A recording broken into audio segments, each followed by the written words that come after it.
Now see, अब हम graph draw करेंगे। ग्राफ ड्रॉ करने से पहले मैं आपको कुछ चीज़ें बताना चाहूँगा। ये जो है एक्स एक्सिस कहलाती है, ये हॉरिजॉन्टल एक्सिस जो है ये एक्स एक्सिस कहलाती है, और ये वर्टिकल एक्सिस जो है ये वाई एक्सिस कहलाती है। यानी कि इस पे एक्स की वैल्यूज रहेंगी और इस पे वाई की वैल्यू रहेंगी। सबसे पहले जब हम कोऑर्डिनेट्स के फॉर्म में लिखते हैं तो सबसे पहले एक्स की वैल्यू लिखेंगे, फिर वाई की वैल्यू लिखेंगे। अब दूसरी सबसे इंपॉर्टेंट बात, ग्राफ ड्रॉ करने से पहले हम स्केल ड्रॉ करेंगे। जैसे on X axis 1 centimetre is equal to 1 unit.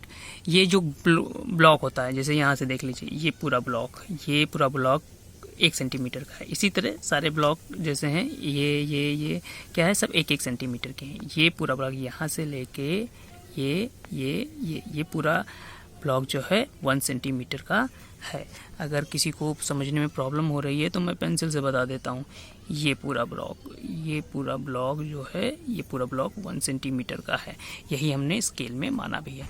आप अपनी तरफ से छोटी यूनिट भी ले सकते हैं, बड़ी भी यूनिट ले सकते हैं, इससे हमारे आंसर पे कोई फर्क नहीं आएगा। तो एक्स एक्सिस पे 1 centimetre is equal to 1 unit, इसी तरह वाई एक्सिस पे भी 1 centimetre is equal to 1 unit हमने माना है। दूसरी चीज़, ये फर्स्ट क्वाड्रेंट है जिसमें एक्स और वाई की वैल्यूज़ दोनों पॉजिटिव रहेंगी, क्योंकि इधर की जो वैल्यूज़ होती हैं इनको हम पॉजिटिव मानते हैं, ऊपर वाली जो वैल्यूज़ होती हैं उनको भी पॉजिटिव मानते हैं। लेकिन इधर जो होती हैं इनको हम नेगेटिव मानते हैं, और इधर जो होती हैं वो भी नेगेटिव मानते हैं। यानी कि ये बॉटम साइड में नेगेटिव हैं और इधर लेफ्ट साइड में नेगेटिव हैं।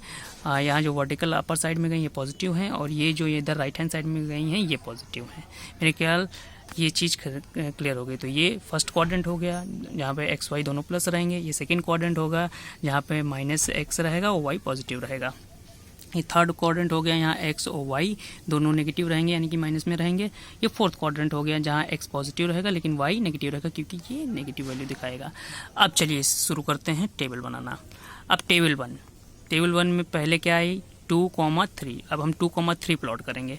अब देखिए 2 का मतलब x की वैल्यू 2। अब ये x एक्सिस पे चलते हैं, x की वैल्यू यहाँ पे 2 हो गई, और फिर 2,3 है, 3 यानी कि y की वैल्यू। अब y की वैल्यू 3 यहाँ आ रही है, देखिए 3 है ना, तो यहाँ पे तो x की वैल्यू 2 और हम फिर जाके 3 पे रुक जाएंगे क्योंकि y यहाँ पे 3 है, तो 2,3 वैल्यू आ गई। हम टेबल A यानी कि लाइन A के लिए हम प्लॉट कर रहे हैं। अभी भूल जाइए ये लाइन B है भी, ठीक है, सिर्फ हम उस पर होगा। अब दूसरा है कोऑर्डिनेट हमारा 5,1। अब 5,1 क्या है, 5 यानी कि x की वैल्यू 5 होनी चाहिए, प्लस 5 यानी कि ये, और कॉमा 1 का कहने का मतलब है y की वैल्यू 1, यानी कि ये देखिए y की वैल्यू 1 है तो हम यहाँ पे रुकेंगे। ठीक, ये हमारा हो गया 5,1।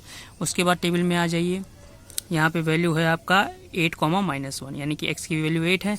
अब देखिए x की वैल्यू 8 कहाँ, ये है, और y की वैल्यू -1 ये है, ये देखिए -1 है y की वैल्यू, तो यहाँ पे सीधे सीधे जाएंगे और फिर यहाँ पे रुक जाएंगे क्योंकि 8x ये है, तो x और y मिलके 8,-1 पे हम रुकेंगे, ये हो जाएगा।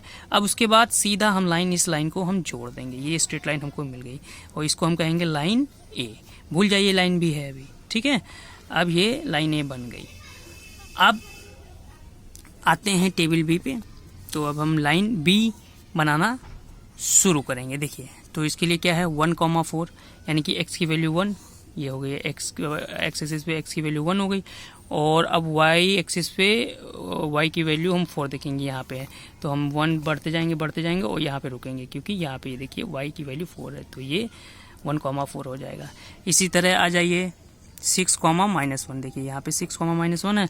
अब x की वैल्यू 6, ये x की वैल्यू 6 हो गई, ठीक है, x की वैल्यू हो गई 6 और -1 लेनी थी वैल्यू y की, तो y की वैल्यू ये है -1। अब यहाँ पे रुकेंगे तो 6,-1 हो गई, ठीक है। अब इसी तरह आ जाइए थर्ड कोऑर्डिनेट्स पे। ये थर्ड कोऑर्डिनेट्स क्या था, 8,-3 यानी कि 8 की वैल्यू है, x की वैल्यू है 8, ये x की वैल्यू x एक्सिस पे है 8 और y की वैल्यू है -3। क्यों, ये देखिए -3 ना, ये y एक्सिस के कोऑर्डिनेट्स, ये y एक्सिस की वैल्यू है, तो ये y एक्सिस का यहाँ पे 8,-3 क्योंकि यहीं पे रुकेंगे, ये है 8x और -3 यानी कि y की वैल्यू -3, तो यहाँ पे रुकेंगे।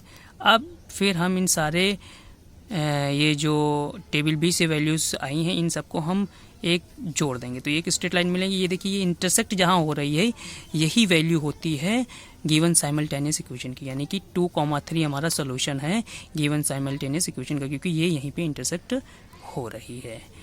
और पिछले इक्वेशंस में भी हमने यही सेम इक्वेशन ली थी दूसरे मेथड्स में, तो भी हमारी value x is equal to 2 और y इज इक्वल टू 3 आ रही थी। तो अब आप देख सकते हैं from graph x is equal to 2 y is equal to 3, मैं पहले बता चुका हूँ ग्राफ से, ठीक है। तो इस तरह से ग्राफिकल मेथड का यूज़ करके हम साइमल्टेनियस लीनियर इक्वेशन को सॉल्व करते हैं। I hope concept will be understand by you all people, आपको सबको समझ आ गया होगा।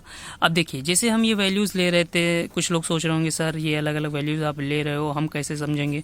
देखिए, आप कोई भी x की वैल्यू ले लीजिए, आपका आंसर चेंज नहीं होने वाला, लेकिन कोशिश करके वो वैल्यू ले लीजिए कि जिसको आप ग्राफ में अच्छे से प्लॉट कर सकें, आसानी से प्लॉट कर सकें। मान लीजिए यहाँ डेसिमल में वैल्यू आ जाती, फ्रैक्शन में वैल्यू आ जाती, तो फिर ग्राफ प्लॉट करने में थोड़ा दिक्कत होती। तो उसके लिए आपको सोचना पड़ेगा कि हम कौन सी वैल्यू x की रखें जिससे हमें एक सुटेबल वैल्यू यानी कि डेसिमल लेस या यूँ कह लें फ्रैक्शन लेस वैल्यू हमको मिले y की, ताकि हम अच्छे से ग्राफ प्लॉट कर सकें, ठीक है। वैसे तो आप कोई भी वैल्यू पुट कर सकते हैं x की, और y की वैल्यू साइमल्टेनियसली आपको मिल जाएगी। तो अगर आपको वीडियो अच्छा लगा हो तो आप मुझे सब्सक्राइब कर सकते हैं मेरे चैनल को, आईडीएस चैनल को। मुझे इंस्टाग्राम पे भी फॉलो कर सकते हैं @इंदर_दमन_सिंह_यादव पर, और फॉलो कर सकते हैं मुझे टेलीग्राम पे भी आईडीएस चैनल पे। मेरे ख्याल से आप सबको कंसेप्ट क्लियर रहा होगा। God bless you all, thank you, जय हिंद, जय भारत।